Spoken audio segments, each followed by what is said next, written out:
Welcome to Straight from the Muzzle, folks, where we're anything but straight. My name is Space. And I'm Ruby. And we welcome to our episode, which is about what today? It is the long-awaited Magic the Gathering furry LGBTQIA episode. I don't know how much nerdier you can get than this. I tried. I couldn't get, computer programming in this. I tried, people.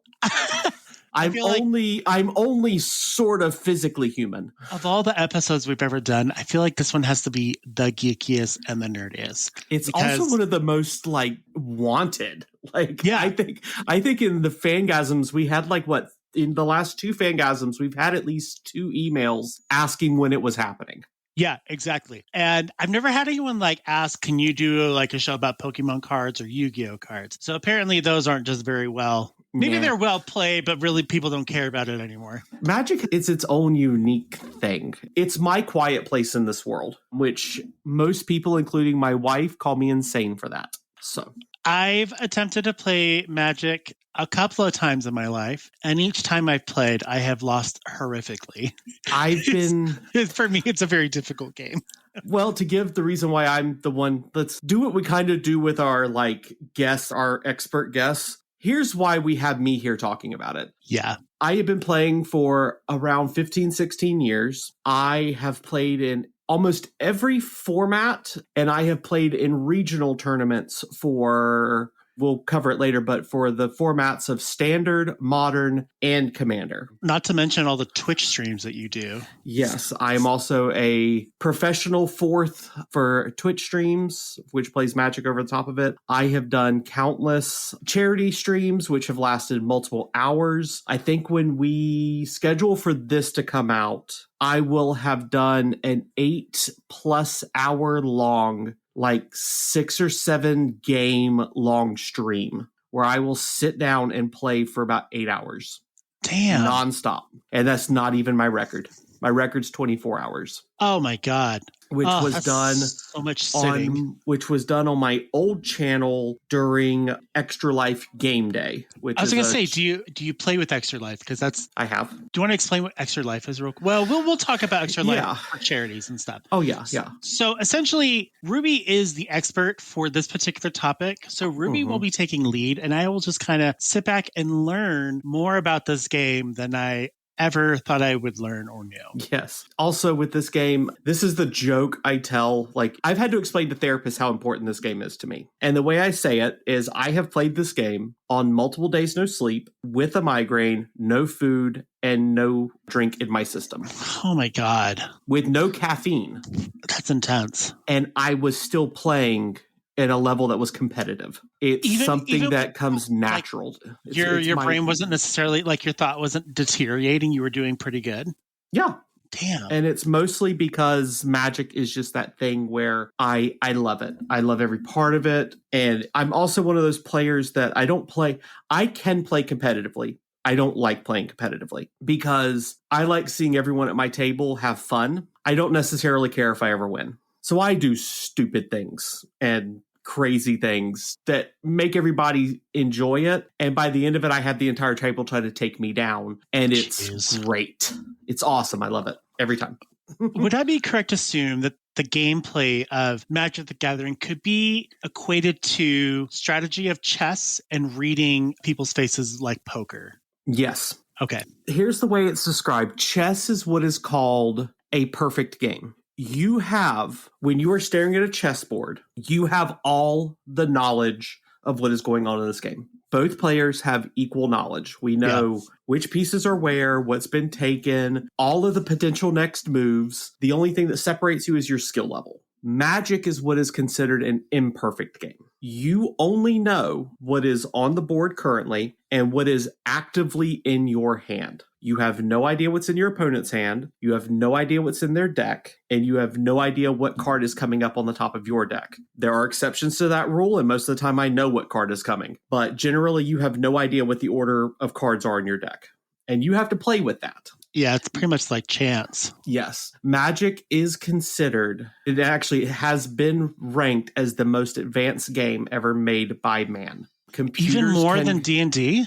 Yes. because Damn. D&D runs by chance. You roll dice. You can tell a that's right. computer if A happens, roll a dice to see what B will happen. Magic, you have no clue. There's over 25,000 different cards that combine with each of the other 25,000 different cards in one of the millions of players' hands that each person has a different way of playing. There's no way to predict it. The combinations are practically endless. Yes. And it's like one tournament I was in, me and one of my closest friends who is a judge for the game. He's been playing longer. He's in what I would consider a better player than me. But when we built the deck around the same card, the two decks were completely different. His was some degree predictable because of how he plays. Mine, everybody's like, we got to kill this bitch. Damn. She's dangerous. We need her out of here. And generally, I won because they couldn't predict what my next move was. And I pride myself in that. You probably have a pretty good face, too, when it comes to like playing the game. For me, I wear my emotions on my face. So you would know if I had a bad card, like instantly. Well, you'll know what's happened. Well, I hate to use the joke from Yu-Gi-Oh!, but there are no bad cards in my deck. Every card that's in my decks is put there because there's a reason. It works with something else. It's strategic. Yes. And the rule of thumb is the more cards you can draw, the more resources you have access to, the better you're going to play. And some of the games can go for minutes to the record game for me was like 6 hours. Oh my God. One game, 6 hours. It was nuts. And yeah, I never want to repeat that again because it was long. Is it similar to Yu-Gi-Oh! Where you start off with like 200 points and eventually you go down to 0? No. Each game has its own set number. Magic is, depending on the format you're playing, is either 20 or 40 life. And you have to get them down to 0. Yu-Gi-Oh! I think is, I forgot if Yu-Gi-Oh! Is 4 or 8,000. I forget. Yeah. And Pokemon and Digimon are, I think, 6 prize or security cards. So some don't even use life counts. But Magic is the oldest and the original. It's the grandfather of all card games. So let's talk about the background of Magic the Gathering then, because you know all about this. Yes, I do, but I do have it written down so I at least know that I have the right information. Magic is a strategic collectible card game. You can collect this game too. You don't necessarily have to play. It was created by Richard Garfield and was released in 1993. It was made up because he went to the company Wizards of the Coast, who makes Magic and Dungeons and Dragons, and said, I have a game that I have for y'all. I want to sell it to you. And they went, well, we don't have the money to make that game, but what we want is a game to be played in between sessions of Dungeons and Dragons. Huh. And thus, Magic was born, which is kind of, lack of a better term, it's a mini version of Dungeons and Dragons. All the players, at the time it was both players, but in this case it could be up to 4 now, actually picking up to 6. I never play those games, where players take the role of wizards that are called planeswalkers. Each set of the game that's released is released on something called a plane. It is the world that the story functions in. So Magic is a multiverse. Planeswalkers can jump between those planes and use spells and magic from each one. So us as players can jump between those planes, so we are called Planeswalkers. Players summon spells, summon creatures, try to deal enough damage to take your opponent from whatever life point they're at to 0. And it is considered, again, the very first trading card game. So Pokemon, Yu-Gi-Oh!, Digimon, all of them can think Magic. So yeah, it is a very it's been going since 1993. And there are, as I said, around, I want to say between 25 and 26,000 different cards, more getting released every year. In fact, we just ever do they have like a set amount that they release each year, or is it just kind of dependent on the year? They've started releasing more and more, which has been a bit of a problem because it's just hard to keep up with it. It used to be 4 sets a year. Now we're up to like 8 sets a year. And how much is in the set? Between 150 and 300 cards, depending on the set. Shit! I was thinking maybe like 5 cards per set. No, so many cards. Final Fantasy just released, and I think between the pre-constructed decks and the set, there's close to 300 cards released in Final Fantasy. Because we're now doing what are called universes beyond, which are universes outside of the multiverse. So Final Fantasy, Fallout, Marvel, Godzilla, Jurassic Park, things like that. We even have a Lara Croft set, which I have that card too. And Doctor Who. I love Doctor Who. But they're making too much, so the card number is probably going to get close to 30,000 very quickly. Is it one of those things where original cards, can they play with these new cards that they're pumping out? Yes, actually. Okay. The back of Magic cards has never changed. If you go, I mean, the position of everything, the printing styles have changed a little bit, but visually speaking, you could go grab a card from Alpha Set and a card from Final Fantasy, flip them over, and it would be very hard for a non-experienced player to tell you which one's which. The colors, everything are identical, so all almost 30,000 cards can be played with each other. And has the gameplay, like the instructions, ever changed from the beginning? Okay. Oh, yes. There used to be betting. It was called ante. You would bet your cards for who would win. That got removed. There are some mechanics that as the game evolves and simplifies have been added and removed. They've retired keywords and stuff just to make the game simpler for new people coming in and also to streamline the creation of it. Okay. And when I say keywords, they're words that go between different planes. So there's an ability called flying. That ability means the same thing no matter what set it's printed in. And it just means that it is technically like hovering over the game field. So unless a creature has flying, it can't be blocked by anything that's on the ground. Stuff like that. What about, so I know with like Yu-Gi-Oh! And Pokemon, they have like game mats that you can play on. Have those changed at all, or are they relatively the same from the beginning? They actually, Magic, unlike games like even Pokemon, Yu-Gi-Oh! And Digimon, and I throw Digimon in because it is very similar to the other two, they have what are called card zones. Yeah, that's what I was thinking, card zones. Yu-Gi-Oh! Has the 5 creatures, your pendulum locations, your extra deck, your graveyard, and your spell and trap card zone. Yep. Magic doesn't really have that. We have our play mats, but we don't have the zones on them. Every person puts their cards where they feel it's most suited. Okay. Like there's some people that put their what are called land cards in the front, which is like from the original rules. And it annoys the hell out of new players. But it's as long as you can identify where your deck is, your graveyard is, and it's easy to discern what cards are what, there are no zones. Like Yu-Gi-Oh! Has the limit of, you can only summon 5 creatures. Pokemon has the limit of 6. Magic, I think my record is 17 million creatures. Damn. And I'm not even kidding. I hit a combination of cards that produce 17 million creatures. And that's just there. Now, if you create 17 million creatures and your opponents cannot answer that, you win. So there's no point in making 17 million tokens. But right. It happens a lot. How many cards are you allowed to have on the playing field? Does it depend on the type of game you're playing? Okay. It does. Well, you can have as many as you want. If you're talking about just regular cards, if you're not producing tokens, it's as many cards as are in your deck. There's no limit. Mostly because Magic is one of the few that use an ability that use mana. It's actually similar to, I think, Disney. What is it? Hold on. Honey, what's the Disney card game? Lorcana. Disney Lorcana. My brain blanked. My wife's learning to play Lorcana. They use an ink system that's similar, but we put down a card called a land, and that's what you use to cast and summon everything. So if you say you can only have a certain number of land, it fucks the whole thing up. Okay. But there is a limit to how many of each card you can have in the deck. Outside of those basic land, you can, most formats, it's only 4 copies or what's called singleton, which is 1 copy of each card, which changes your statistics of drawing things. But actually that would lead nice into formats because I am talking about these things. In Magic, there are, this is I also love for people who are learning, there are like a few dozen different ways to play. The main ones, which I'm going to talk about, are standard, which are sets that were released within the last 2 years of the game that are marked legal in standard. That I'm putting that caveat there because there are some that aren't. The card pool is lower. The price of entry it's sometimes lower, but since cards rotate out, you lose that money if the card isn't useful somewhere else.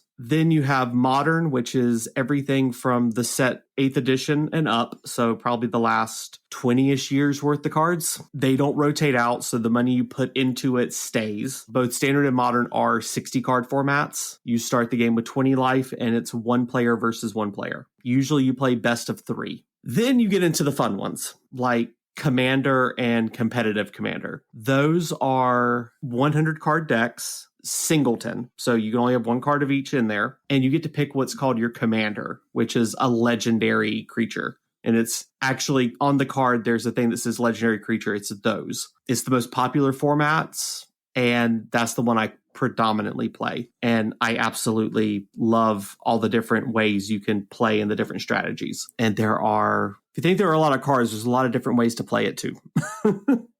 Let's see. Trying to think. This is also just an asterisk, people. This is the first time I'm actually like leading the episode. So I'm trying to figure that out. You there?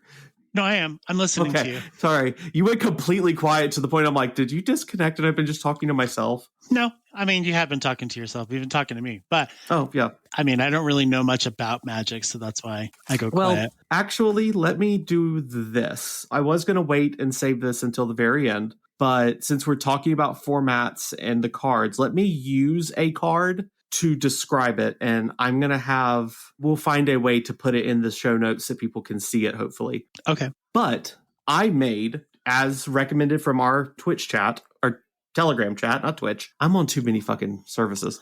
On our Telegram chat to make Space his own card. So I'm now going to show it to Space. Ooh. Yep. It is in your Telegram. Space Bear the Fabulous? This is cool. Yes. Break it down for me. Yep. So if you look at the card, and as I said, we'll have this in there, or if you just, look up Magic cards. Across the top is the name, Space Bear the Fabulous. And then you have its cost. This is what you need to put it on the field. In this case, Space Bear is a 2 generic blue mana, black mana, and green mana. So he costs 5 total to cast.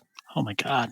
It's actually not bad. When you have green, I actually had to raise them up because if you have green is the color of growth. So getting all these land and all this extra mana out is easy as hell for green. Blue is your more control-y color, and you'll see in your deck, the deck I designed, where you're able to do things off the top of your deck. So you have access to not only the top of your deck, you have access to your hand, and you even have access to things outside of the game, which is kind of interesting. And black is the color of the graveyard and resurrection. Yeah, and death. So you're going to be killing a lot of things. I like that. Oh, yes. And you had asked this earlier. If you're playing casual, if you're playing Commander at your own home or at your local game store or over Spell Table with friends, which is the online service for Magic, if you're not paying to be in a tournament, if everybody at the table's okay with you running custom cards, just ask. Most people won't care. As long as the card doesn't say you win the game when you cast this, they don't care.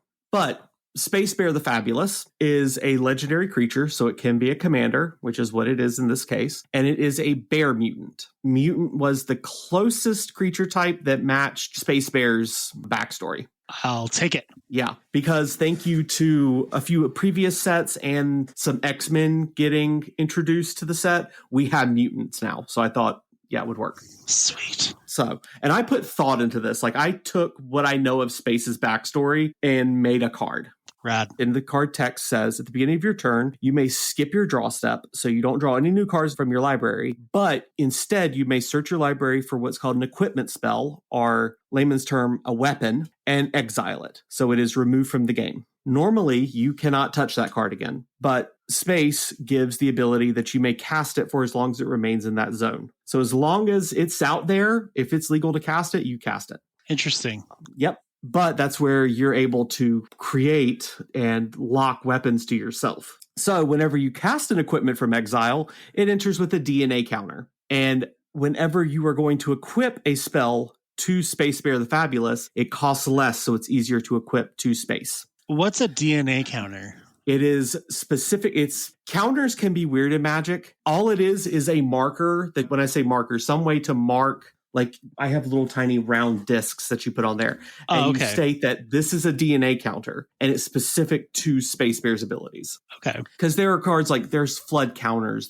Sometimes they just introduce a new type of counter to fit the narrative of the card that it's going on. So I chose DNA because your story is any weapons you have are genetically linked to yourself. So I made it cool. So I made it equipping to be cheaper because you can just literally, your card can just pick up the weapons. That's awesome. Yes. And this card's build is built what's called a Voltron strategy. And there's different strategies in the game, but it's trying to get as much equipment onto one creature, make him really freaking big, and then just bitch slap your opponents to death.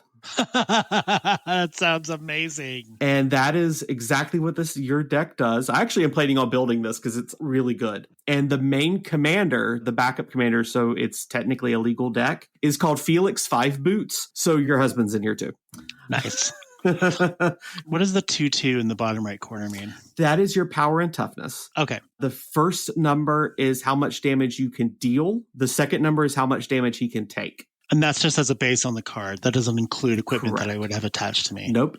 The reason why he's low is in Magic, we have a nickname for cards that are 2/2s. They're called hate bears. So I kept Space kind of as a hate bear. So he's a 2/2. But also, you're going to be equipping things to him, making him fucking huge. Okay.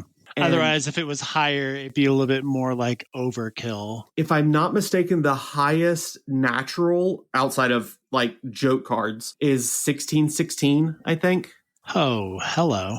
Yeah, and it can do a lot of damage really fast, but it also has nothing that protects it. What's the cost of bringing that card up onto the field, though? 16/16, I think it's like 8 or 9. Jeez. But the way they regulate it is I think it has 3 or 4 green mana that's required, so it's harder. The more pips of a single color you have, the more you kind of have to dedicate the deck to do it.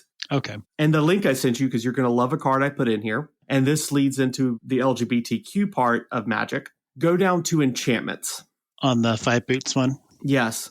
Okay, enchantments. Okay, enchantments. Look at the very first card. Bearscape. Yep. Bear Umbra. Look at the art for Bearscape.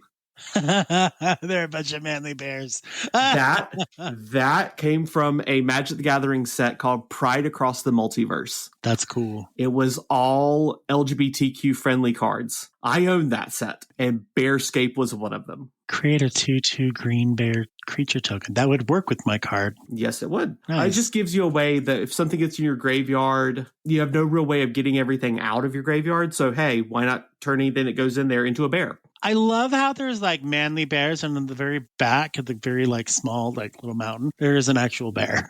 Yes. It's adorable. This artwork pissed off so many people because, of course, your pearl clutchers are like, oh, you have shirtless, hairy men. It's like, yeah, it's funny.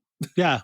He's a bear. We're in. That's what bears are. Yes. But yeah, we have Magic. I can't speak for, like, I didn't pay attention to it before I transitioned, but since transitioning like 5 years ago, yeah, it'll be almost 6 years by the time when this episode releases. I didn't pay attention to it, but the Magic community has always been super welcoming. And now they're doing like the Pride Across the Multiverse. You have a metric ton of Magic characters that are LGBTQ. Not to mention furry. I'll get into those in a minute. You have characters that are non-binary, and I'll just name them. This is really hard because it's an audio podcast, so it's hard to like note. But you can look these up.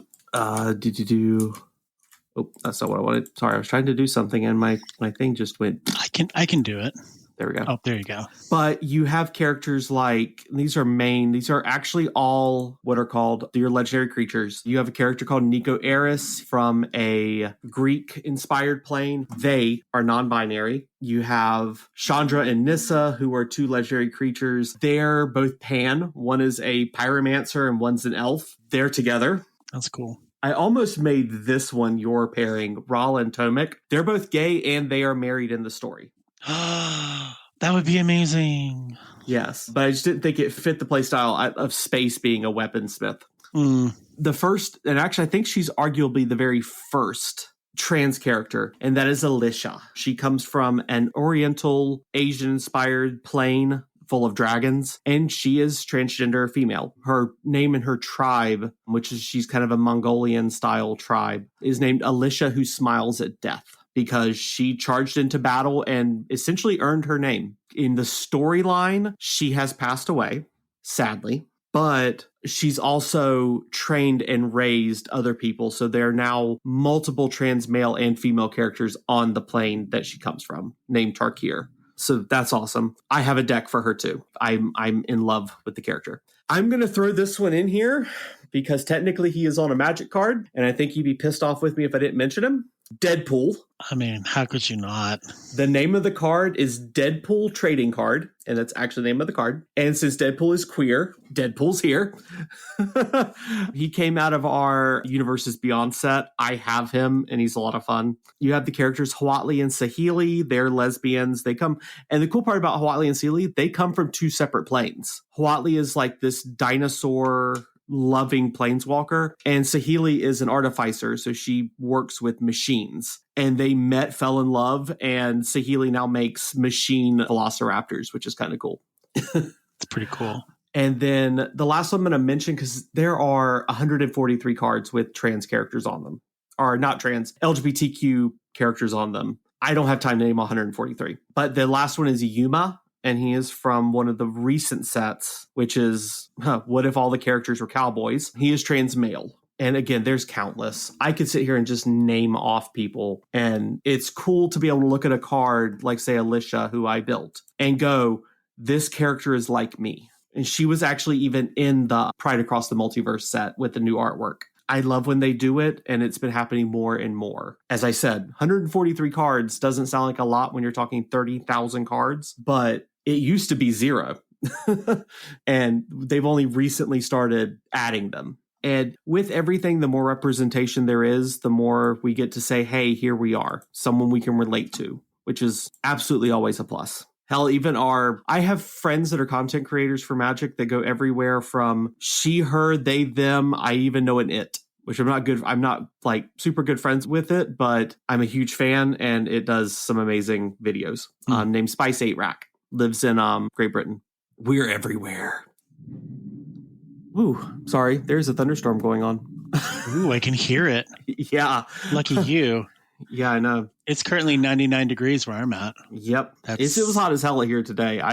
We were supposed to go out. We went out and got pizza instead of going out for things for like Father's Day. And then we've just been sitting around watching the new Five Nights at Freddy's gameplays. Oh, wow. But also in the Magic community, and I'm trying to talk this out because to me this is almost second nature. So it's hard to tell a new person like, hey, these are things that are important. But just like in the furry fandom, we have a lot of charitable groups in Magic. The ones I'm most familiar with, because we do, I forgot, we had the thing open when I was talking about doing the like 8, 9, 12-hour live streams. Yeah. Okay. Memory issues today. Gotta love it.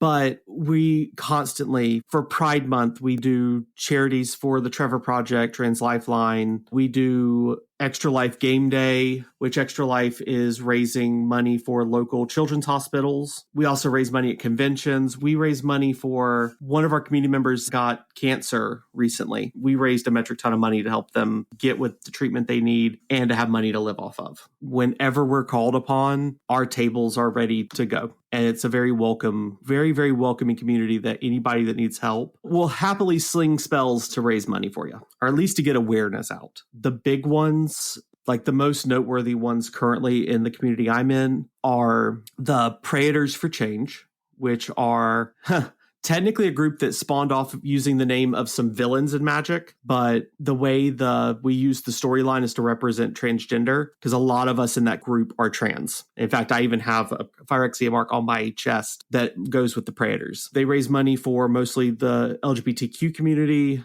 again, trans Lifeline and Trevor Project. You have the Birds of Paradise, who work around inclusion, making sure that if you are playing or attending a convention, you have a safe space to come and ask to either to learn or, hey, I just need a safe group of people to play with, and they'll be that for you. The Birds of Paradise are some of the absolute sweetest people I've ever met. In fact, even I have a lot of friends in that group. I hope one day to join myself. Then you have the Community of Cardboard, which is ironically a good chunk of us. We just recently did a few months ago for, I think Trans Lifeline. Can you see a pattern? We have a lot of trans people in the community. Yeah. And with the amount of shit we're taking this year, we could use all the support we can get. And of course, what I'm mentioning is transcentric because, you're not trans. You're just Ruby. Yes. I'm that bitch. Yes. And then you have like conventions like Commander Sealed. It is I say convention, it's more of a tournament, but it's a commander game. So it's the 100 card format. You show up there. They give you you have to pay a lot of money to get into it, but they give you I want to say 20 packs of cards, and you have to build your deck right there out of those 20 packs. Oh, I've done it once. It is so much fun. You get to trade with 3 people that are sitting at the table with you, but ultimately the packs you open are the deck you're playing. Is it do you have a time frame? You have 20 minutes to create your deck. You got 1 hour. Oh, wow. That's intense. To open, sort, trade, build, and in this case, sleeve, which is putting cards in a protector because these cards are expensive. It's a lot of fun, and I enjoy it. It gets broken into 2 teams, the Trans Lifeline team and the Trevor Project team. It gets down to the final 4, which is usually 2 and 2, and then it's whichever team wins. So I think last year, the Trans Lifeline won, but you select your team at the beginning. I was not able to go last year, and due to hopefully potentially getting my gender surgery, I'm not attending this year. I'm going to try my damnedest to go back next year. It's in Rochester, New York, and Rochester is the most LGBTQ friendly place I've ever seen in my life. And then I love that I mentioned this here, and you use a GIF from this guy's channel in our Blue Sky post. Oh, yeah. Well, I was trying to find something generic, but kind of fun. And I'm I can see someone legitimately saying this. Tolarian Community College, the professor who is the one that was talking in that GIF, is Magic's equivalent to Uncle Kage. Oh my God. That's amazing. He's old and has a lot of opinions. He's also one of the sweetest people on the planet Earth and raises hundreds of thousands of dollars for charity every year, especially for Trans Lifeline and again, Trevor Project. But Tolarian Community College is one of the biggest channels for Magic the Gathering. It's, I think, the very first Magic the Gathering content channel to pass 1 million subscribers. Wow. It is the big dog. And again, I'm a huge fan. I watch his stuff all the damn time. He also has people like Spice 8 Rack on his channel all the time. And I watch every episode it's in. Every time. I watch it so many times. This community almost embodies the idea of when you have plenty, you don't build a bigger wall, you build a longer table. The Magic community, there are bad parts of it, just like there are in the furry community. But most of the Magic community, when you're if you're being yourself and you're not being a jackass at the table, you're very welcome. You could be yourself. Everyone is kind and welcoming. Between this podcast, my wife, and the Magic community, this is what has gotten me through my transition. The Magic community probably has saved my life more times than I can count, to get way too serious there for right now. But that is Magic. That is Magic the Gathering in a 40-minute nutshell. I mean, yeah. Yeah, it's a lot. It's a lot of history and everything. And yeah, it's my world and I live in it if I'm not in the furry world. While you're talking about this, I've been designing a thumbnail. Do you have your own Magic the Gathering card? I do not have one. Well, I have around 100 custom made cards. And actually I do, but it does not have artwork. You should create one. I'm working on the artwork right now. Sweet. But to tell you, the card's name is... I have my card names pulled up. It is called... Where the hell is it? That's a great name. Elena Arlen's Heir. There are werewolves in Magic the Gathering. We actually have an entire plane of them. It's nothing but werewolves, vampires, and zombies. And Elena being my first name. And Arlen is one of the in-story werewolf planeswalkers. So I'm her heir. So I am in my own cards. In fact, making one for you was the first time I've ever made a custom card for someone, not myself or not storyline based. But I am working for artwork on it, but I have over 100 cards. The fact I threw yours together so fast is insane. Yeah, I mean, if you could create one that has maybe your persona in it. Yeah. That'd be cute. I'll try to make a graphics one. Give me a day or two. I might see what I can do. Cool. I'll work on it at work tomorrow because I don't do anything except change print materials. When we go for the next section, I do have a part here that says Cliff Notes, the furry fandom. Yeah. This is for my other community, my Magic community, who I'm going to be sharing this link to as well. Let me give you a quick crash course in what furries are, even though I think all of you have heard of it from Bloomborough, which I'll get into in a bit. I don't know. Should I? Yeah, I'll do it. Real quick Cliff Notes for the furry fandom. Furry fandom is a subculture around anthropomorphic animal characters. We could be fans of video games, TV shows, anything involving those characters. Most of us either create our own or we go into like cartoons and stuff, Bluey. I know a lot of you are as big of fans of Bluey in the Magic community as they are in the furry community. So basically giving our animal characters human characteristics. A lot of times they can speak, walk upright, wear clothes. I think the only community I've ever seen that's more welcoming for LGBTQ community than the Magic community is the furry community, because a lot of us use our characters for testing things out, which has helped me as well because, again, transgender. So being able to see a character of my own be female really helped. And I know it's helped a few others. But let's go where all of our worlds collide. I know I'm speeding ahead because I'm trying not to tangent, trying so hard not to tangent. Oh, Ruby dear, you don't have to worry about tangenting. I know, but I also know I can get into the story. Like if you ask me storylines for Magic, I study those. I love it. Hearing about characters that there's an entire world around them. It's almost as in depth as like Marvel. Damn. Even like Star Wars, Star Trek, Doctor Who, all of that. The storylines for Magic and all of their multiverse are all combined. They all interact. Even the nothing between planes called the Blind Eternities have things that live there. Most of them are eldritch horrors called the Eldrazi, but let's not go there. There's a lot of tentacles. I'm shocked when the Eldrazi didn't end up on the Hear Me Out episode. Tentacles, so many because tentacles. One of them we literally call, her name is Imrakul, and we call her the Flying Spaghetti Monster, because that's exactly what she is. Whoops. I don't like whoops. What did you do? Oh, I'm messing around with some graphics. You're messing around with my fursuit? I'm a Dutchie. I'm a pure baby. No. I'm working with font right now and I can't. Oh God. Yeah. I know that pain. Now, the cool part is we've had this episode requested for a while, but it was this year. This year, we finally got all of the worlds to combine, where Magic the Gathering and the furry community collided hard. It is a plane called Bloomburrow, where... That's the furry deck, right? It is the furry plane, where even the planeswalkers that go there turn into furries. Ral, the gay guy I mentioned up at the top, he's an otter. That's cool. When he traveled to Bloomburrow, he immediately, when he landed, turned into an otter. So he's gay through and through. And I'm pretty sure slippery when wet. Slippery when wet. Yeah. And that's also kind of the cool part about Magic is just like in the furry community, there's something for everybody. Bloomburrow is the most recent, where you have a cute little bunny lady named Miss Bumbleflower. You literally have a chicken dragon. Let me see if I can find this picture to show you, Space. What would you call a chicken dragon anyways? Besides chicken dragon. Yeah. I can't remember his name right offhand, but I can look it up. Creature Dragon Exile.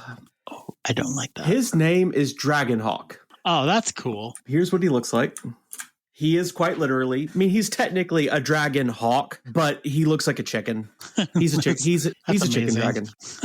Except for when you go to his alternate artwork, and it's absolutely gorgeous. And that actually looks like a hawk. But this plane has a unique ability in that whenever you travel here, it's borderline what happens in Kingdom Hearts. When you travel here, your being turns into your persona. And it was a lot of fun when the set released. Wait, did you say your beans, like an actual bean, or your being? Being.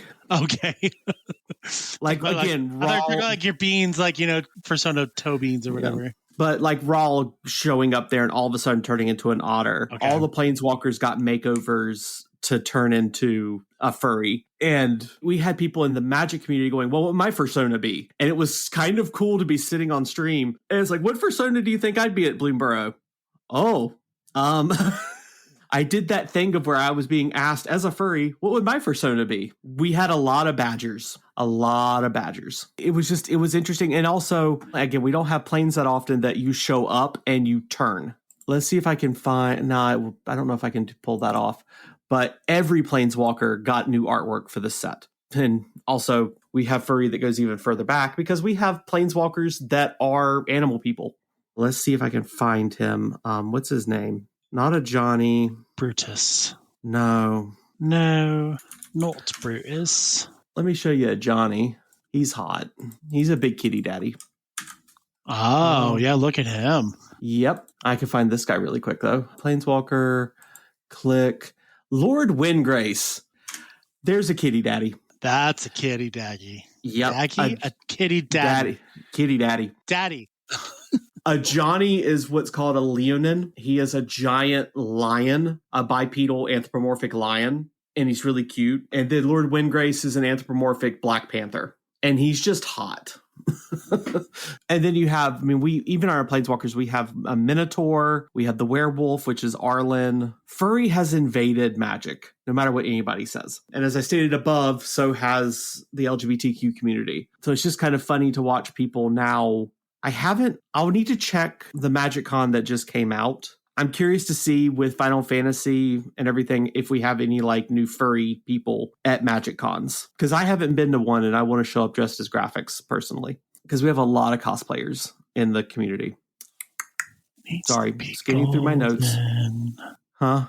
It needs to be golden. Sorry, I'm listening to you now. So that's what I do.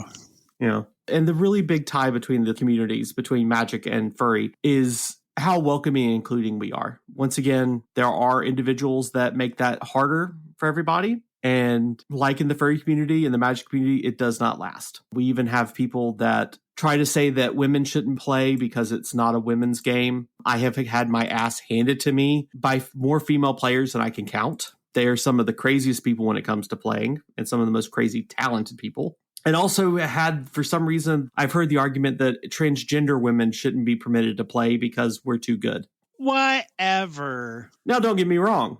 I'm that damn good. But we have no advantage over anybody else. I just have 15 years experience, and I've probably played hundreds of thousands of games, which, again, it's my world. I love it. It's so sexist, though, to say that. It really fucking is. At the place I used to play, there was a guy that frequently would misgender me. Really? Yes. There were a lot of times that because I was a woman and trans, I did get sexualized a lot, and it was annoying. And then I've even had people like my favorite one, and this is them underestimating the deck I was playing just as much as me actually playing. Me and the other two players, which the other two players were guys, were like, well, here's what I'm playing, here's what I'm playing, and here's what I'm playing. They looked at me and went, well, you're not going to be a challenge. Wow. Okay. After I had taken out the other two players, they were playing a deck that should have easily stomped mine, and I held them back. I still lost, but I held them to such a degree that at the end they went, okay, never mind, you almost whipped my ass. That's right. Never underestimate another player. I do this whenever I sit down. I don't look at the deck and go, oh, you're going to do this, you're going to do that, because there's a million ways to play. And also, I want to see what you can do. That's why I play. I want to see my opponents do the thing that they want to do. I want to see their eyes light up and see them get excited about, oh my God, the deck that I've put my heart and soul into is doing the thing. Whatever that thing may be. Now, after it does the thing, am I going to stop them from winning? Yes, is what I do. But it's more fun to see them enjoy themselves than it is to stop them before everything gets going. Even if I never win another Magic game at all, as long as my opponents are having fun, I'm good. And there's a lot of people like that. In fact, I know one of my friends and I both play a card called One with Death. It is One with Death. It's not a legal card. It's what's called a playtest card. So it's printed by Wizards of the Coast. It's printed by Magic, but it's not tournament legal. It is an instant, which means you can play it any time. It costs 1 black mana, and the effect simply says you lose the game. I run it in one of my decks that is called my Joker deck. The purpose of the deck is called Group Slug, because there's a playstyle called Group Hug, which is give everybody everything, be everybody's friend. The reverse of that is Group Slug, and it's I'm going to make you hurt for everything you want to do. But I'm not going to win. So what I'll do is I'll wait until I'm literally just about to win, and I'll go, okay, I'll tap a black. I'm going to play One with Death. I'm out, y'all. She's out. Yeah. I just want to watch the world burn. After I've set it on fire, I'm just going to step away. I mean, who doesn't want to watch the world burn? Yeah, I've done that several times. As long as like the people you care about aren't there. Yeah, it's a lot of fun because what people do is go, you're about to win. Oh my God, I don't know how to stop it. I'm just going to, all right, with that ability on what's called the stack, with that ability active, I'm going to tap a black and I'm going to lose the game. But you're about to win. I don't want to win. That's boring. Who cares? So that's why I want to see you suffer. Yeah, that's why it's called the Joker deck. I'm going to go until I have won, and I'm going to go, okay, this is boring. Now I'm out, because winning's not fun. Making everybody suffer is. Yeah. But even then, I don't play cards that stop people from playing the game. And there are cards that do that. There are cards that literally say, your opponents can't do anything. I hate those cards, but people play them, and I don't play against them. Let's see here.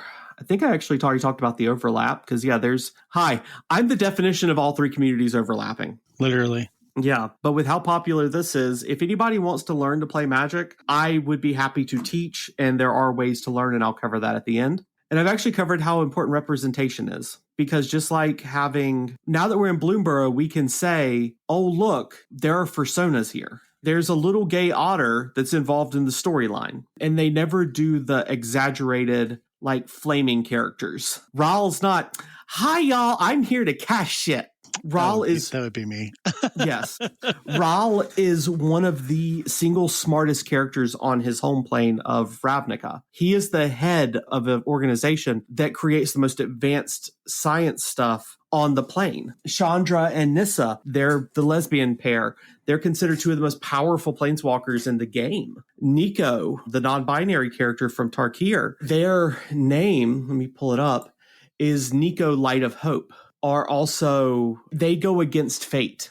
If you tell them that their fate is to do this, they will fight it. They will go against what you have told them they can or cannot do. When they were on the plane of Duskmorn, which is the haunted house plane, where there is no sunlight, their ability was the first time generated the first sunlight to be shown on the plane. And they're not some cowardly people. They're not overly stereotyped people. They are powerful, well-rounded characters that you want to go, I'm represented here.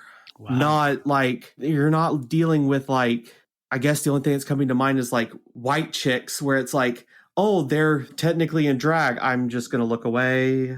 I love white chicks, though. Yeah, I know. It's the only thing I could think of. Actually, no, perfect example. Early MASH, Corporal Klinger, when he's insane acting and dresses over the top drag queen-like, where you're kind of just no,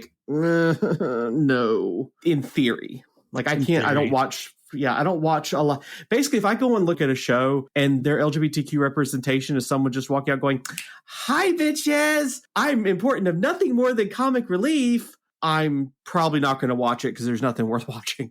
Unless it was you acting in the part space, then I'm watching the whole damn thing. Fair.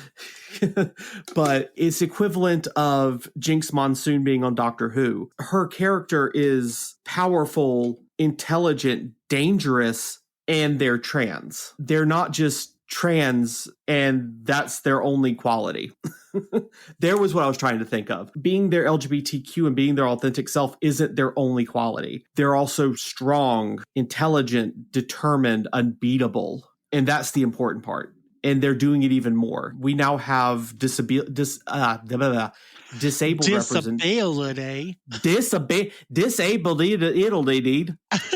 disability representation in the former Planeswalker. They lost their power being a Planeswalker. A lot of these characters have, but the character's name is Daretti, super intelligent artificer, and a goblin, which is generally your dumber race. He is a super intelligent crafter, and he's in a wheelchair. The wheelchair, you could take that away and he would still be a super intelligent crafter. But you added that and it makes it more of a, oh my God, there's someone that I can relate to. Again, that's the importance of true representation, where it's not just this character is here. It's this character is here and doing something. Right.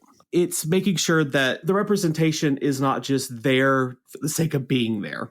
And then that segues perfectly into the challenges and controversies. Backlash against LGBTQ inclusion. There are a lot of people that, again, some of the assholes have been removed, and it makes the Magic the Gathering community a lot safer. With groups like Birds of Paradise, and when I say those bitches are crazy, they are crazy in the best ways possible. I'm good friends with most of them, and if I was about to get into a fight, I'd rather have them at my back, because you never want to face them. Right. They're also some of the best players in the game. And some of them, actually, a couple of them work for the Tolarian Community College. They're writers and deck builders for him. It's amazing how interlocked this community is. Not to play devil's advocate, but I kind of have to. Sure.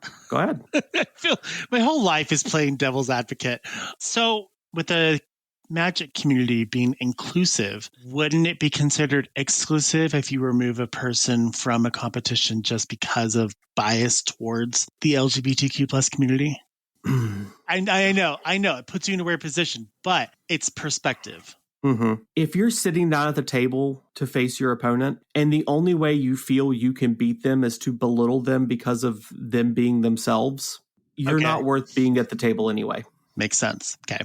If someone's playing against me and the way that they're trying to beat me is to just misgender me nonstop to try to throw me off my game, they're not worth playing against. Yeah, that's kind of fucked up. That's like a messed up strategy, which can backfire. It probably does. Because actually, you will get banned. You will get removed. But also, there are artists in Magic the Gathering that have been completely blacklisted for speaking out against the LGBTQ community. Literal neo-Nazis. Oh, wow. They've just been removed. The biggest example is one of the artists, I can't remember her name, and I'm not looking it up because I'm not saying her name to give her, like, but we know it's a chick. Yeah. Created a card, I think it was Gruul Guildgate. Gruul is a guild on Ravnica, and she is a TERF, a trans exclusionary radical feminist. So the saying is no TERFs on Gruul turf. So what people will do is take the card that she did the art for and write no TERFs on Gruul turf, because the Gruul clan would not accept that. The characters in the game will not accept that. And those of us that are Gruul players, they can go fuck themselves. Because, yeah, I'm a Gruul player and I'm a trans woman. Fuck you. And the good part is at conventions, most of your actual conventions, your Magic Cons, your Command Fest, they're run very similar to Anthrocon, where you go to security or you go to the people running it and say, hey, this person's harassing me. They're gone. The space is safe. It's well monitored, and everybody there is super fucking awesome. I actually consider Magic events family reunions because of how many people that go there that I'm close to. Oh, yeah. Magic. When I say my family, 90% of the time I'm talking about my Magic family, because they are nothing against my furry family. My Magic family are some of the people that helped me at the beginning of my transition, and playing Magic has got me through some very dark times. Very dark times. I've been playing Magic for almost as long as I've been a furry. That's a lot. Mm-hmm. I wish I'd been playing earlier, but this was one of those other things that my mom said was a waste of time. Parents. Yeah, I know. Could you imagine if I had been playing since the beginning and I had 30 years under my belt? I'd be a fucking world champion by now. I bet. But again, if you go to a Magic Fest, if someone's harassing you or is bothering you, if you can't find security, go find the Birds of Paradise. Oh, they'll help you. In fact, any of the charities. And it's even weird. Like, remember in Fangasms, how it's like, Ruby's my favorite. What? I've literally had people in the Magic community go, oh my God, I'm a huge fan of yours. And I'm like, fuck, why? Yeah. I'm just a dumb bitch that plays with cardboard. How are you my fan? I'm always like, we were like, oh my God, I love your show. I love you. And I'm like, thanks. Yeah. I'm not doing it for your praise. I'm still not used to it. But yeah, we try to limit gatekeeping. We don't care. As long as you're not an asshole, you're welcome. That's fair. Now, there are some people, oh, you're not a true Magic player if you don't X, Y, and Z. They exist out there. They're not the majority by far. Most people, it's bring what you have to the table. And if we're bringing 4 decks to the table, if they're unbalanced, we'll work something out. You switch to another deck or we'll switch to more powerful, but we're not going to tell you, no, you cannot be here. And if you're not comfortable at the table you're playing at, you can get up, go fuck you guys, and go somewhere else. Can I actually say that? Go fuck you, and then walk away. If they're treating you like shit, yeah, sure, go for it. I probably wouldn't. I'd be like, all right, I'm out. It's called conceding is an instant speed reaction. You can go, I concede, scoop your cards up, pick your mat up, walk away. You are not forced to stay at that table. And if that table gives you trouble, ask for help. We'll help you. But I'm speechless because it's hard for me. It's also hard for me to talk about because it is so welcoming. I'm trying to remember bad things that have happened. I've dealt with negative players. I've dealt with people that go, hey, I'm playing and my deck's doing what it wants to do and I'm excited. And I've had one player tell me to hurry the fuck up and just get it over with. Oh my God. And it's Don't like, ruin the fun. Thank you for yucking my yum. I was having fun. God damn it. That stupid phrase. Yes, I know. I'm using it. Ah! But it's unless you're playing, and even if you're playing for like world championship, one of our world champions, Brian Kibler, he's one of the sweetest people ever. You don't need to be an asshole to win. What if I want to play for world domination? You're going to need to play a play style called Stacks, and no one's going to want you at your table. Stacks is the one that tells everybody they can't play the game. Oh, okay. Yeah. But no, it's even if you're playing for money, you don't have to be unsportsmanlike. Magic is a sport. Everybody has more fun if everybody is there to play a nice, clean, friendly game. You want to lift everybody up. You don't want to put down somebody. The game doesn't grow that way. The community doesn't grow when you're pushing people away from what they love. And then also for the future of the game, Magic has what's called, what plane was it? I think it's the Ravnica matrix. The airplane. It's how often they're going to return to a plane. Bloomborough has been one of the most popular Magic sets in recent memory. We're going to return to Bloomborough. But even if not, we always have furry friends and companions. Sorry, I couldn't resist. Have what? He said, we have, and I'm like, the meats. Arby's. Yep, we have all the meats. Sorry. In fact, thanks to Final Fantasy, we also have a cup of ramen. Really? Yes. Look it up. If you go to the Scryfall page I've been sending you links for, just type in ramen. It'll show up. Okay. Yep. Even like the Final Fantasy, we have characters like Red 13, if you're a Final Fantasy fan. We have the summons. We have Bahamut. We've even gone into Dungeons and Dragons where we have Tiamat. There's furry representation everywhere, and then they're going to continue to release more LGBTQ characters. We even in the Final Fantasy set got Cloud dressed in women's clothes. So you said a clown? Cloud. Final Fantasy 7. Okay. Yeah, from Final Fantasy 7. There's a scene in the game where he dresses in women's clothes. Oh. It's represented on one of the cards. That's kind of cool. Yeah. So yeah, let's go to questions. So we asked our group chat if they had questions about Magic the Gathering, and lo and behold, they went crazy. I think it's funny. Of all the times we ask our listeners for questions or comments, this is the one that has been the most popular. Yes. Shockingly. And I love it. It's also good because it's just also good because it gives me something more to talk about.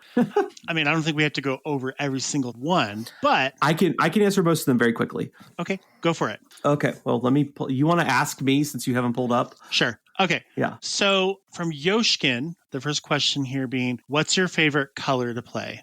My favorite color would mostly be green, which is the regrowth color. But I play what's called 3-color, which is black, red, green, which is called Jund. And the whole purpose of the color combination is to eat everything and make people suffer. I'm a predator, and I play that way. Nice. A lot of these are going to be from Yoshkin. The next one is, what's your favorite custom card? Ooh. My favorite custom card. That is probably going to be, because I'm making my own custom set. So everything is from scratch. But my favorite custom card I've made currently is my Arlen and Voya Bound by Tragedy. I love the stories of both characters. One is a wolf, one is a werewolf. I know, shocking. I loved how their stories went. So I made a card that had them meet, because now there's a way for that to happen. And I've played it once against a pod and I won. And it's a wolf themed deck that goes with it. And it's a lot of fun. Do you have any combos you love to annoy your opponents with? I don't feel like this really... Well, okay. I feel like you have a bunch of combos for this. My big one is in what's called my Foulhorn deck, which is a D&D character. It's a legit character. It is called the Food Chain combo. The card Food Chain, you exile a creature, so remove it from the game, and you add mana equal to its power +1. And there's a card called Squee that can be cast from exile. His power is 3. Or the casting cost for him is 3. You create 4 mana when you exile him. So you cast him, pull him back in, create 1 additional mana. You keep netting a mana until you have infinite. In my Feldhorn deck, it means that I have now created like 1 billion wolves, and I'm about to eat everybody. It's like my favorite combo. It's the only combo I really use.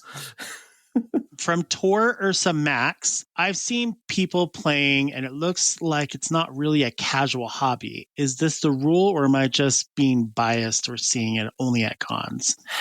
Magic is one of those things that you get out of it however you want to play. Yes. Are there competitive players? Oh, God, yes. You're talking, there are people that make their living playing in Magic tournaments. They have decks that are worth hundreds of thousands of dollars. Good and Lord. They make livings off of this. But also you have casual players. I'm what's considered a casual player. I could be a competitive player, but I don't like the environment. Casual players, those are people you're going to see just sitting at a table, having fun and playing at their local game store. Most conventions have a casual area. In fact, most of your Magic channels are more casual because it's more entertaining. If we want to watch competitive, we'll go watch the Pro Tour. It's much more fun to watch people that are like, hey, let's have fun and not see how fast we can beat each other. From Yoshkin again, what's your best and worst moment in Magic the Gathering? I actually don't know how to answer this. The best moment would have been probably when I first learned to play. I went to a local game store in LGS that was like hours away from me and was going to play Yu-Gi-Oh! With my younger sibling. And turns out the Yu-Gi-Oh! Event didn't happen. But the guy's like, hey, I have this game called Magic the Gathering. Do you want to learn how to play? So I picked up my first Jund deck and my younger sibling picked up a card color type called Grixis, which is red, blue, black. And we sat down and learned how to play. That's cool. That was like 15 years ago. And that guy just pulling out of his collection, he gave us both a pre-con, just a pre-constructed deck that you could buy for like $15. And then once we played that, he pulled it back and gave us his own versions of it. So we took a deck that was worth $15 and he gave us a deck that was worth $500. Wow. And playing that deck unlocked something in me that I was just able to make it. It worked. Yeah, I loved it. And just all the little nuances of how to play and how to do things. Worst moment, I try not to remember them, but it's basically anytime I've had to play against somebody. No, I know what it was. I had a guy that was so determined on winning that me and him almost got into a fist fight because he was someone I did not like playing against. I did it because two friends wanted to play. It got overheated and almost got into a fist fight while playing Magic the Gathering. From that day forward, I never played with him again. And I swore never to have that happen again because I don't like my temper. I mean, in the end, it is just a game. Yes, but he's one of those people that always had upset. To be. Yeah. Mm-hmm. I learned when I'm getting that upset, step away. That was the first and only time it's ever happened. And I won't let it happen again. So I didn't like what I became. And I'm not going to, it's not going to do it. What is your favorite Magic the Gathering model? Or sorry, mode? I mean, like Commander, Standard, Exec, etc. That's what I've... Spit it out, bitch. Sorry. You do that to me. Let's say talk straight, but you can't do anything straight. No, I can't. No. I love you for it.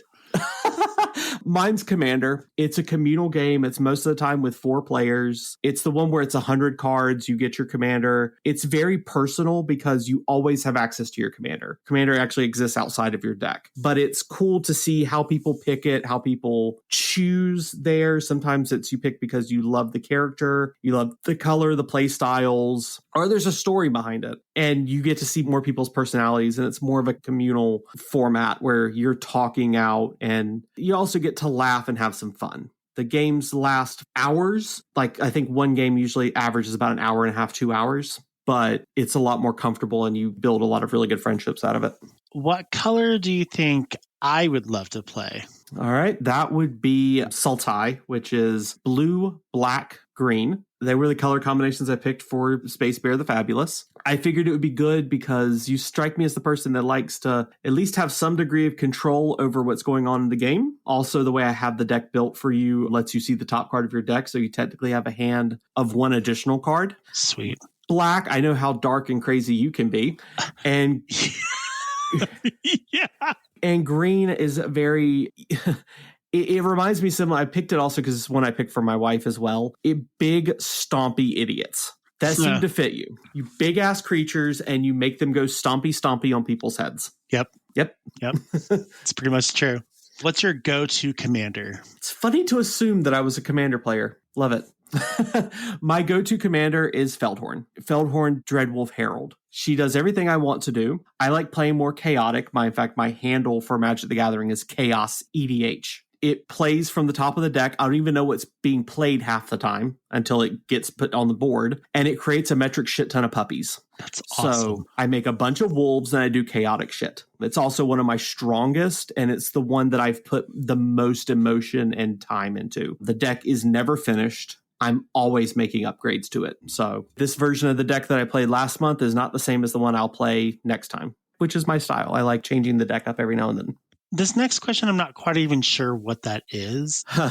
So what is your favorite meme strat? Are we talking like memes like in general or? Yes. Okay. I got a story. I built a meme deck early on in my Magic streaming career as a content creator. It's actually, I think, just before I came out as trans. My friend and I played a game of Commander on my channel, and I don't know if I downloaded it, so it could be lost to time. I made a wall deck. What's a wall deck? It is consisted of the card type wall. Oh. There are walls as creature types. The deck's colors were blue, white, and red. So red, white, and blue. And I played the entire game doing an impression of Donald Trump. Wow. Wow. It was tremendous. I don't care. I was using Pokemon energies. It doesn't matter. I played the entire game doing an impression of Trump. All of my land cards were Pokemon energies. I even put cards in there that were against the rules and pretended that the rule was fake news. That's amazing. The dangerous part is I don't know how to turn off my ability to build decks, and I almost won. The intention was the deck to lose. I made it too good, but I did end up losing, and it was hysterical. At least you had fun. That's kind of what matters. Oh, yeah. So, yeah, I made a Donald Trump wall deck. Wow. That's amazing. Again, these are all going to be references. I have no idea what they are, so I'm sure you'll explain them. If you could make a deck from the Power 9, what would the deck consist of? What is a Power 9? Okay. I got to pull up a card so I can make sure I word this right. The Power 9 consists of cards from the Alpha Edition. They are Ancestral Recall, which is pay 1, draw 3 cards. Well, I'm not going to name what they all do, but it's Ancestral Recall. Damn it. Got to drink more. Hydrate. It's Ancestral Recall, Black Lotus, Mox Emerald, Mox Jet, Mox Pearl, Mox Ruby, Mox Sapphire, Time Twister, and Time Walk. They are considered the 9 most powerful cards ever made in the game. Oh, okay. They are banned in most formats, and cards like Black Lotus can go for millions. It's probably like equivalent to Exodia from Yu-Gi-Oh! Yeah. I don't think anyone's allowed to play that anymore. I know it's still legal, but it's restricted down to 1, which ironically in Legacy and Vintage, actually I think in Vintage, Legacy I think it's banned in, one or the other. You can only have 1 copy of each. Oh, wow. There are strategies using the Power 9 where you would win turn 1. So I don't generally play the Power 9, obviously. But if I were to build a deck consisting of the Power 9, and I actually have this on what's called Magic the Gathering Arena, which is the digital client for Magic. It is a card called Oracle of the Alpha. When it enters the battlefield, it creates the Power 9 and puts them in your deck. Oh, wow. Okay. And if you can blink him, say a few hundred times, you generate the Power 9 every time. I do things on Magic the Gathering Arena just to try to break the system. You cannot have more than 250 cards in a deck on Arena. My record is 1,000 cards because I kept blinking Oracle of Alpha, adding the Power 9 over and over and over and over again until I had 1,000 cards in my deck. Oh my God. Yes. Did you crash the game? No, I stopped at that point because it got boring. It took almost an hour to pull that off. Well, that's no fun. Now, what I'll do on the flip side is try to create enough game actions to cause the system to crash. And I've done that many a time. In fact, that's how I relax, is trying to break Arena. I mean, who doesn't love to try to break a game? I think that's... Yeah. I like breaking stuff in general. All right, I can look at the next question. Let's break that down to each individual one. So there'll be separate questions, but I'm already prepared for them. Okay, so first one is, what is your favorite artifact? Quitea's Spike. It is from one of the original sets I played with. If a creature equipped with Quitea's Spike deals damage, it cuts the person who it's damaging's life points in half. What is your favorite enchantment? I feel like I'm doing the question from Monty Python. Yes, What I was about to ask. Is your favorite color? What is your favorite enchantment?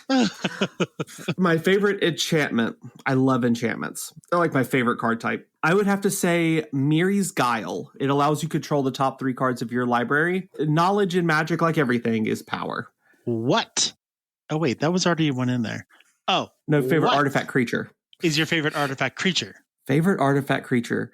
Zabaz the Glimmer Wasp. It is these names. Yep. Zabaz the Glimmer Wasp is literally a little tiny wasp that has an ability called Modular. I have built a deck around this card, and the deck's name, because it is a wasp and it's a little tiny wasp, is called Glittery Little Prick. Oh my God. I played that deck for a very long time, but it kind of got boring and I needed the cards for another deck. I have the design sitting to the side. I could rebuild it anytime I want to. What is your favorite planeswalker?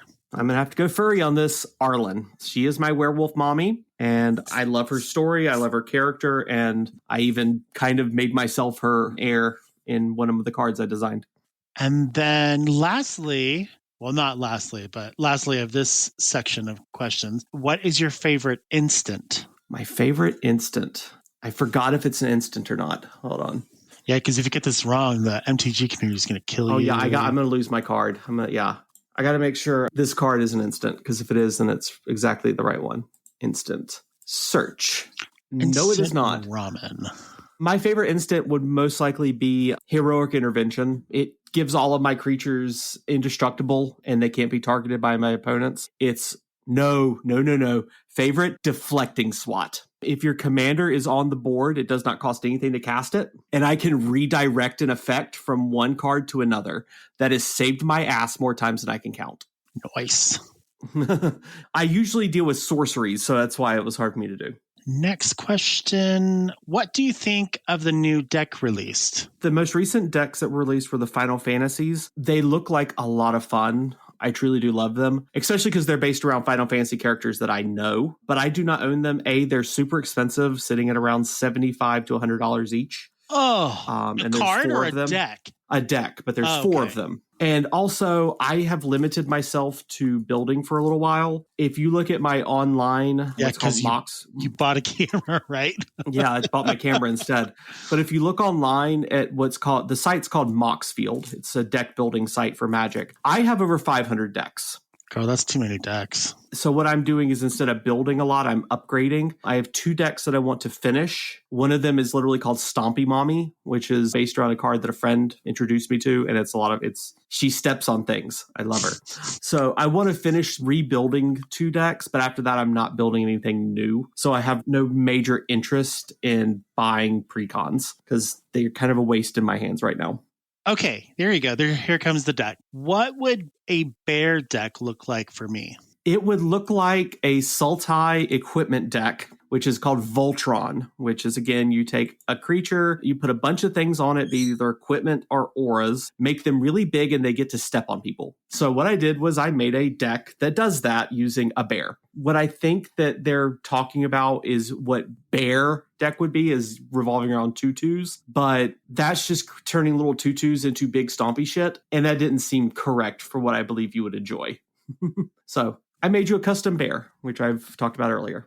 And he is super fabulous. Yep. The next question comes from Peppermint Pip. Mm-hmm. It's cute. Thoughts on playing formats like Pauper or making a draft cube that restricts players to using weaker cards? Okay. To first cover, Pauper is building decks, be them 60 or 100 card, that use commons only. So you're not using your uncommon, rare, or mythic level cards. They had to be printed in common to use them in the format. A cube is basically you're taking the existing cards in Magic the Gathering and creating your own set, so that when you're playing against a group of friends, you're playing cards and decks that kind of fit a theme. In all honesty, playing Pauper, you're not playing with weaker cards. The more I've played, in Magic the Gathering, there are what are considered the best cards for their style. One of those cards is called Lightning Bolt. For 1 mana, it deals 3 damage to any target, and there's no drawbacks. Huh. That's insanity. Most of the time, if you have that much damage happening, there's a drawback. That card is a common. Counterspell, the most baseline stop somebody for doing something card, is a common. Common does not mean weak. It is not as strong as your rares and mythics, but it is a lot of fun to have that restriction. I actually play Pauper Commander quite frequently, and shock surprise, I have a wolf deck. I have a lot of wolf. I have like 6 wolf decks. So I'm not shocked, nor am I surprised. Yeah, I know. Our next question comes from, I always have a hard time pronouncing this person's name, Mephistopheles. Whenever I think of them, I think of cats. Well, you're also talking to someone that studies demonology, and there is a card in Magic the Gathering called Chains of Mephistopheles. So, okay. They ask, and this is a long one, how do the strategies differ compared to other big card games such as Pokemon and Yu-Gi-Oh? Would you say they are more complex or simpler to understand? Yes. How can I word this? To me, Magic is the more complex. Again, there's a lot of cards, a lot of different strategies. I once broke it down as, in terms of easy to understand and master, Pokemon is the easiest. When I play in a tournament, there's a grand total of like 3 or 4 different decks being played that are winning. Not that hard to learn. Yu-Gi-Oh is your next up. It's about mid to learn, especially but fairly easy to master. Yeah, but fairly easy to master, because once again, you only have about a dozen decks that make a difference. Magic is fairly easy to pick up. I could probably go buy a couple of just off-the-shelf precons and sit down and teach you how to play Space. But it is a very hard game to master, to understand things like the stack and how things resolve and using it. I once watched a guy win a game before he even went into his turn. The game had been going on for a while, but went into his turn and won before he drew his next card. Wow. Is that called luck? No, this was actually the same guy that built the same commander as me. That is how good, if you know how to manipulate the timing and the restrictions on cards, there's a lot more you can do. If you and I are just playing and I'm teaching you, it's very straightforward. But when you look at a card that has 2 effects, those effects resolve separately, which means in between those 2, you can still do stuff.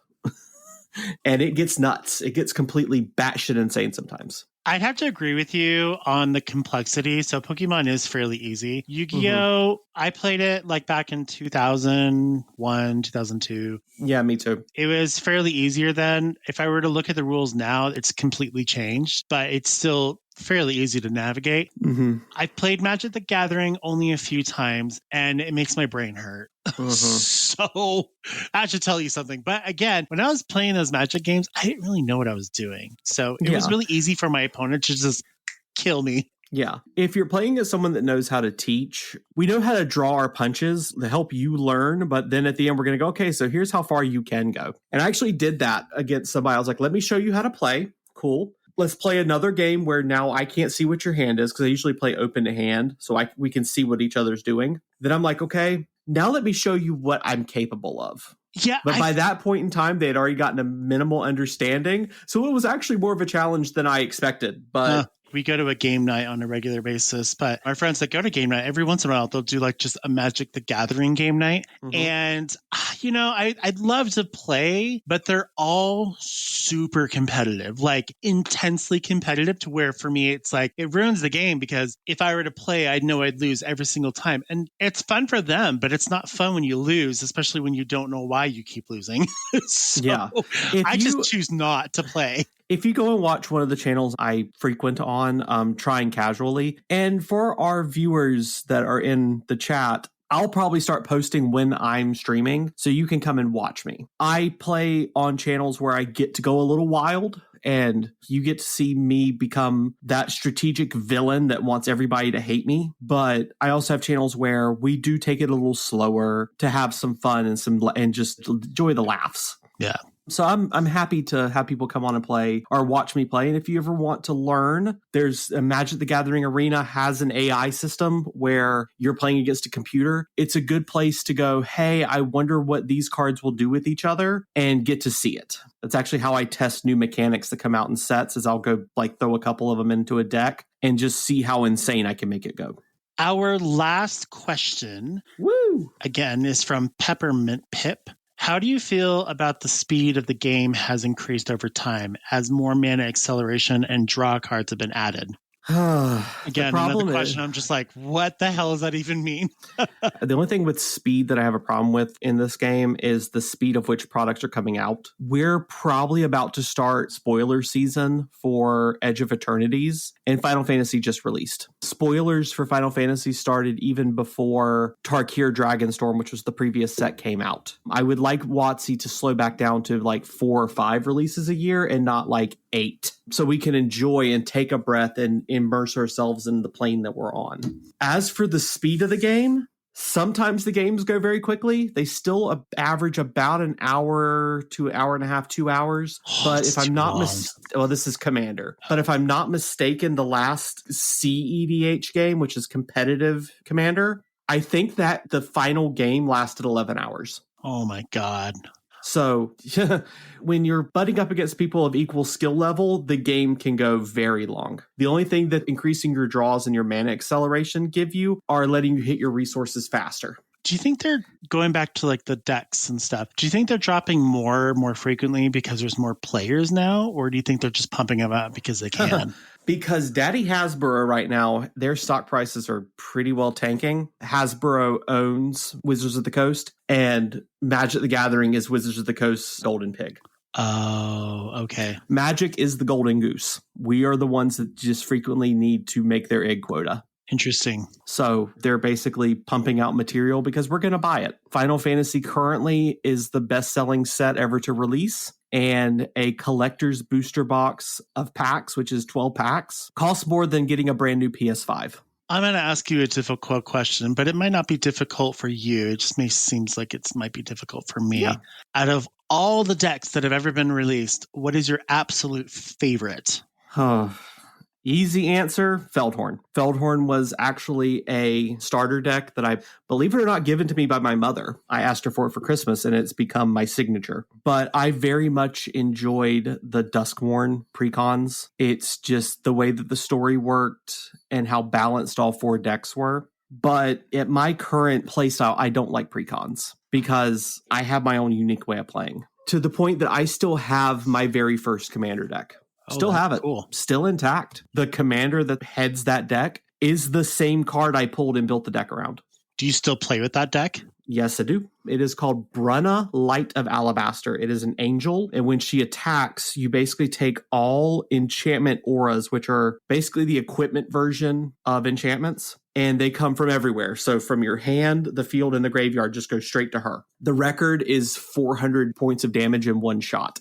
Wow. I built that deck when Innistrad first came out. It's the plane for zombies, werewolves, and vampires, but there are angels there to protect the humans. And I pulled her in foil, and the foil is worth like $45. Wow. Because that's back when foil meant something. They're overproducing them now. Yeah, they kind of lost their rarity. Yeah, but I built my first commander deck around her because I love auras, and it's been a deck that I've never dismantled. I always keep making upgrades to, making it stronger and stronger and faster. If I lose, I immediately go back and look at why, and I build. And I go and upgrade to try not to lose the same way twice. So when I keep a deck intact, it means that I truly love it. I take very good care of my cards. For someone like me who may or may not think about starting to play Magic, what would you recommend for a beginner? What to start out with? What type of deck to build? If you're a beginner, my recommendation would be to find a good LGS, a good local game store. You can search them on Wizards of the Coast's website. I'll try to find the link for that and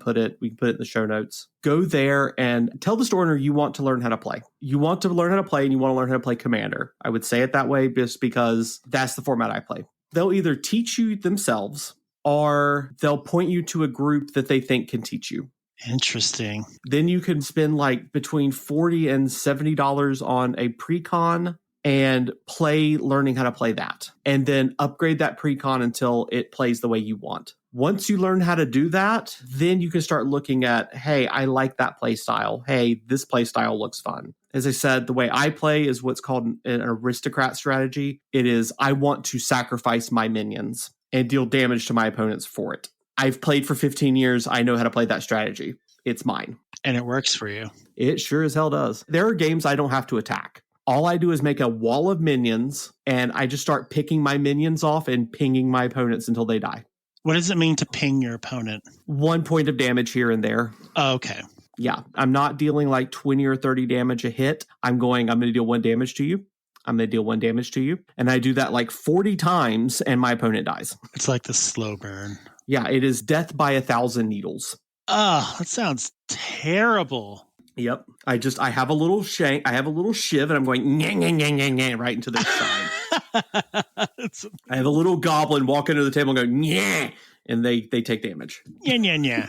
That's my play style. The deck that I built you is Voltron. It's gathering everything together. I can sit here and name things, but describing them would take me ages. Yeah. There's just so many different play styles, so many different combinations. You'll find something that fits you. And the more you play, the better you get. And if you want to just, again, quick learn, Magic the Gathering Arena is free. It comes with starter decks that are little 60 cards. It gives you kind of a base of cards that you could play with, and you can play against the AI, and you don't have to deal with players. Or if you want to play against me, ask me to friend you from the Straight for the Muzzle chat, and I will play against you. I just can't make promises that I will be fair.